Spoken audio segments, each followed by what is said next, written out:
Hello. Good morning. Heading into the office today. Welcome back to the channel. This is the Alexander Akabogu Skater channel, really where we look to achieve Kaizen, right? Kaizen being that Japanese terminology predicated on continuous improvements. Welcome back to the channel. Today we are talking about more project management. I'm seeing that shift that I think is probably natural for a lot of people, not every person, but probably natural, where the beginning years of my career, probably the first 6, 8, 10 years, you're kind of sick of engineering school. You're sick of school. You're sick of working through something you don't understand, going home, studying. You just want to get your work done, your technical work done, and go home and get off of it, right? So that's what I thought I wanted to be the entire time. Then you get some years under your belt, right? You control a few aspects of a project, and then you lead larger percentages of projects, and you start realizing staying technical. We call it a CTH, or SME, a subject matter expert. There are forks in the road that you will ultimately meet, right?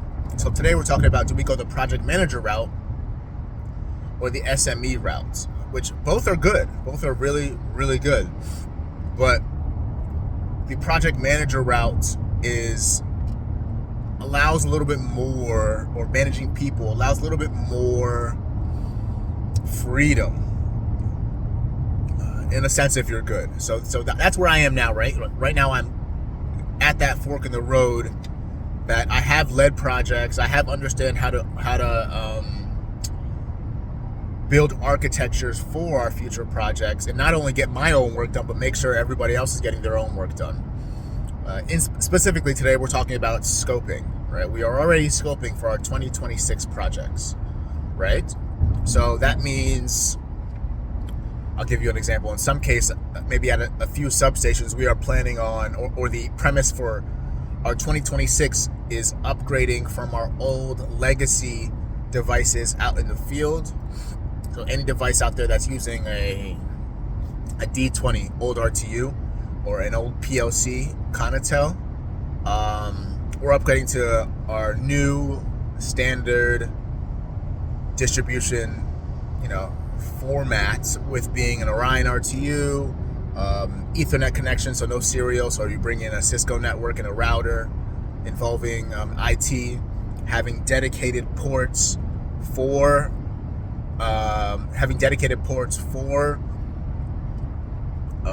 each slot in that router, right? You know exactly where the gateway goes. You know exactly where the IEDs should go, depending on if they're feeders or they're transformers, right? And how many Cisco routers you need, right? Depending on how many devices you're connecting to. And just understanding what those scoping new projects looks like, right? That, and really what I'm focusing on, is being good at scoping projects really helps you minimize engineering issues and troubleshooting issues down the road. So shifting more from leveraging my knowledge as a technical expert, doing this for 8, 9, maybe almost 10 years now, to becoming a veteran, at least in the sense, and then owning projects and understanding scoping, being able to think long term and controlling a project. That's where my mind is now. That's where I'm focusing now, and knowing how to manage everybody else while we're working through these tasks. That's interesting for me today, and I like it. I like the shift. I understand that it's a natural shift for me, and I think a lot of engineers go through this. So let me know what situations you walked into, really when, at what time in your career, if it happened, when you shifted. And sometimes were you forced to shift, right? Sometimes there's a layoff, or some senior engineer leaves and it's time for you to step up. You didn't choose this. but it's probably time. And sometimes that's year 2, year 3, sometimes that's year 6, year 7. But either way, what I have learned along the road is you want to continue to learn a little bit outside of what you're working on, because what you're working on isn't what you're going to be doing, or is not always what you're going to be doing for the rest of your life.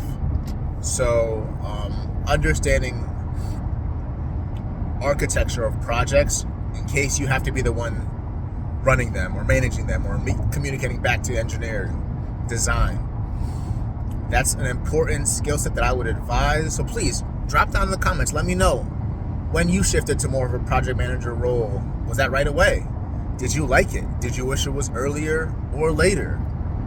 And a fear that I think a lot of us become engineers because we're pretty good at technical work.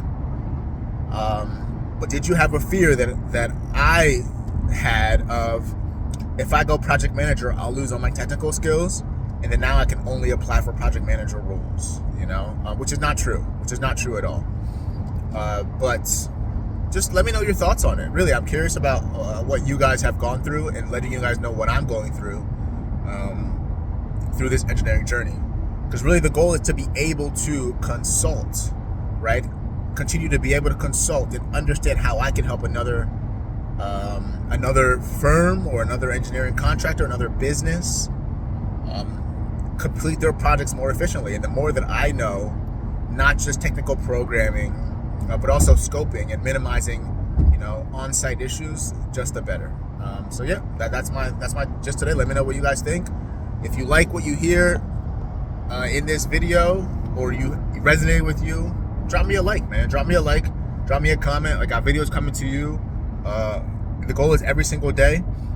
We'll get to some posts as well, just explaining what I'm working on. But today the focus is project scoping.